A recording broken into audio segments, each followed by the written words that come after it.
At the beginning of the movie, a group of prisoners is brought from a forest to Barcelona jail.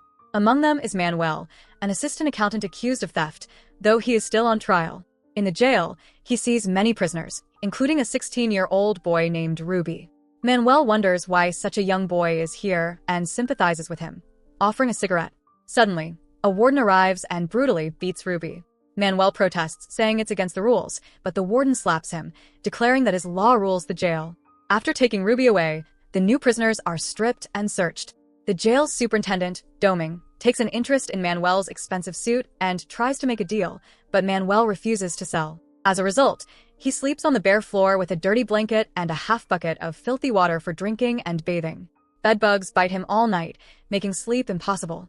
In the morning, he complains to the jail's superintendent, but his concerns are ignored. Just then, a prisoner named Blackie, who distributes food, secretly passes Manuel a cigarette. Smoking it brings him some relief. The next day, the public prosecutor visits Manuel and lists 4 fraud charges against him. Manuel insists they are false, but the prosecutor warns him he could face 4 to 8 years in prison. The real culprit, the company owner's son, remains free while Manuel takes the blame. Frustrated, Manuel returns to his cell. Seeing the filthy water bucket again, he throws it against the walls in anger. The superintendent arrives, and Manuel demands to file a complaint. The officer hands him a paper and pen, but as soon as he starts writing, the superintendent beats him brutally, leaving him bleeding. Manuel realizes no one will listen to him here. That night, a note and a cigarette slip under his door. The note reads, "My friend, keep standing strong." After 14 days of isolation, Manuel is moved to the main jail, where he meets Blackie, who seems happy about his arrival. He also meets Pino, an intelligent but serious man accused of bank robbery and murder. Even the guards respect him. One day, while Manuel sits in the jail yard, a group of prisoners forcibly strips him, leaving only his underwear. Shocked, he realizes the guards are complicit. He reports it to Officer Romano, who reminds him, "I told you they'd take your clothes." When Manuel tries to file a complaint, Romano demands a fee, but since Manuel has no money, he is denied help. Just then, a man named Andre takes Manuel with him. He is the one who secretly passed him cigarettes and the note. Andre gives him new clothes and Manuel meets Bonnie, the jail doctor. Bonnie treats his injuries and expresses frustration about how prisoners are treated. He talks about prisoners' rights and invites Manuel to join the Prisoners' Rights Association, PRA, but Manuel remains cautious. Later, Blackie introduces Manuel to the prison workshop, where inmates work for daily wages. As they talk, Manuel asks why Blackie is in jail. Blackie warns him not to ask direct questions, but eventually explains that most prisoners here are minor offenders. However, Pino is serving a life sentence for robbing a bank and killing 3 people, including a policeman. Interestingly, the stolen money has never been recovered. The next day, prisoners' families visit. Blackie is excited to meet his family, while Manuel waits for his girlfriend. Instead, his sister Lucia arrives and informs him that his girlfriend refuses to see him or even hear his name. Heartbroken, Manuel tells Lucia to leave and never return. Afterward, he notices prisoners shouting slogans across the jail, demanding amnesty, forgiveness, and release, hoping for change with the new government. However, Blackie and Pino laugh, doubting it will ever happen.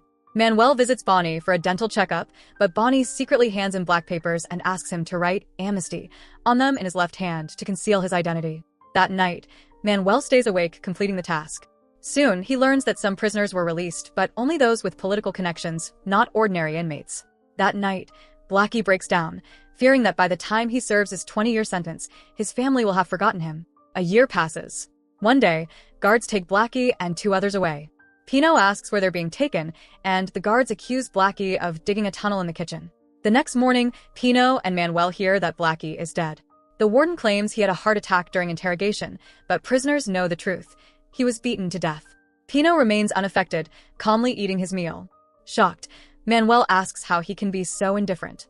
Pino simply replies, "What's done is done. Stay quiet, or you'll get into trouble." Outside, prisoners protest Blackie's death, but guards brutally beat them.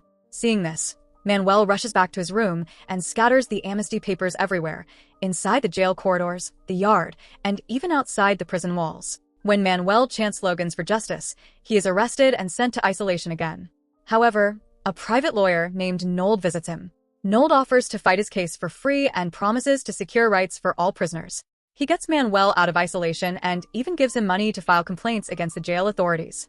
After spending many days in jail, Manuel joins a workshop. One day, Austin gives a speech there, urging everyone to become a member of PR and request amnesty. He explains that the government in Spain is changing and new politicians are coming into power. They must convey their message so that when these politicians take office, they can advocate for them. Everyone agrees, and slowly, Manuel starts enjoying his time there.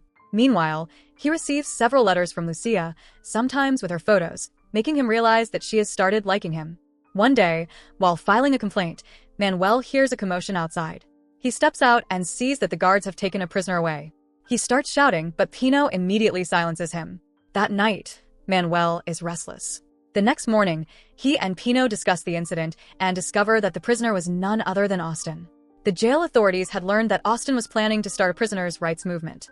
In protest, Bonnie and other prisoners cut their arms, and seeing them, Manuel also takes a knife and does the same. Pino, however, quietly leaves. The prisoners demand the truth about Austin. The superintendent, St. Domingue, claims Austin has been transferred to another jail, but the prisoners suspect he has been killed. Bonnie threatens the warden, warning that all the prisoners will commit suicide. When the warden arrives, he is shocked to see all the prisoners have wounded their hands. Fearing the situation, he asks what they want. Bonnie demands a doctor and press coverage inside the jail. Despite his reluctance, the warden allows journalists to interview Bonnie and Manuel. Soon, news of the inhumane treatment in the jail spreads through newspapers and radio, sparking public outrage. The prisoners feel hopeful that change is coming. Lucia visits Manuel with a newspaper and tells him about a new political candidate who promises to reform the prison system if he wins. Manuel is hopeful that the rules will change. Meanwhile, the public also takes to the streets in support of the prisoners. Their bond grows, and Pino decides to fight for prison reforms. He knows they need more support, so he, Manuel, and Bonnie visit the most dangerous prisoners, who smuggle goods inside.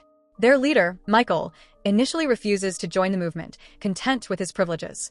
Pino then reveals a ring belonging to his son, Austin, claiming bulk doming, in exchange for alcohol, obtained it from the prisoners who murdered Austin. Michael is skeptical, but after examining the ring, he realizes the truth. Overcome with grief, he vows revenge against those responsible, including doming. Soon, the jail authorities learn about Pino and Michael's secret meeting. The next day, chaos erupts.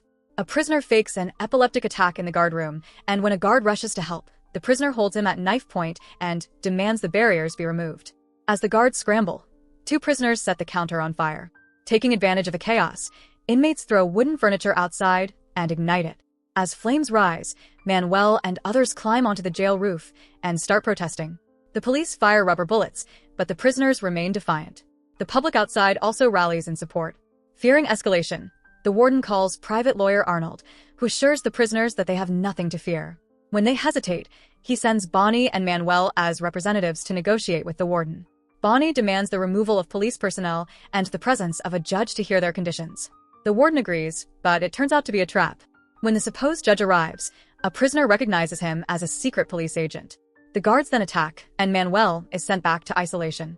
Later, the warden forces Manuel to sign a letter requesting a transfer to another prison, warning that if he refuses, his sentence will be doubled.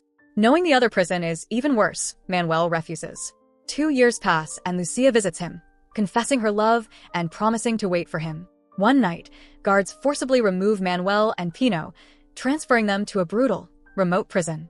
There, they are injected with drugs that weaken their bodies and subjected to extreme torture. Fearing he won't survive, Manuel swallows a bench spring, forcing the guards to rush him to the hospital.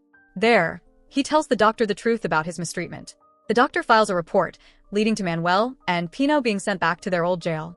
The prisoners welcome them enthusiastically, and they resume their PR efforts. Their message spreads, reaching a politician who visits the jail. Manuel exposes the brutal conditions and corruption under the warden and guards, also reiterating the need for amnesty. Soon, newspapers highlight their plight, and discussions about amnesty intensify. Manuel sees Ruby talking to Domingue and grows suspicious. He informs Michael, suspecting a conspiracy. Later, Michael is betrayed and stabbed to death by Ruby, who had been bribed by the warden. Shocked, Manuel realizes the extent of the warden's influence. 3 years pass, and the government rejects the amnesty application. Disheartened, the prisoners protest again. Manuel, overwhelmed with frustration, violently attacks a guard mocking prisoner rights.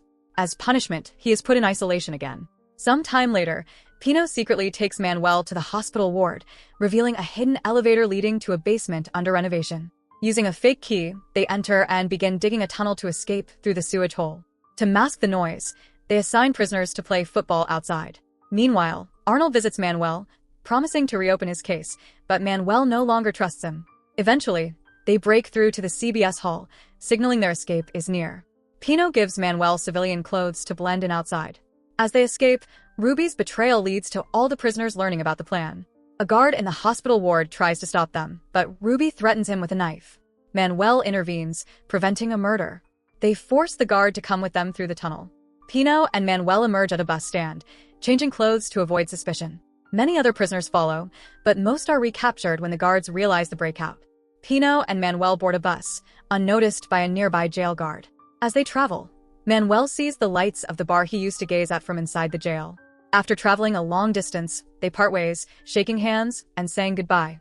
Later, Manuel finds a large sum of money in his pocket, Pino's gift to help him start anew. Finally, Manuel reaches the eyewear shop where Lucia works. The moment she sees him, she runs and embraces him. With Pino's new identity documents, Manuel, now Daniel, begins a new life with Lucia. And with that, the movie ends. So that's it. Hope you enjoy the story. Subscribe and press the bell icon for more videos.